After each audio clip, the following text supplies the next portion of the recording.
তোমাকে মায়া লাগে না আল্লাহ, দেও এদেরকে মাফ করে দাও।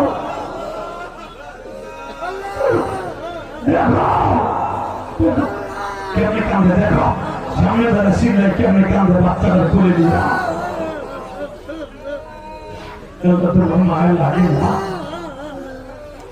এই ভারতের মানুষের মায়া লাগে না? এই আসাম রাজ্যের মানুষের কামড় জেলার মানুষের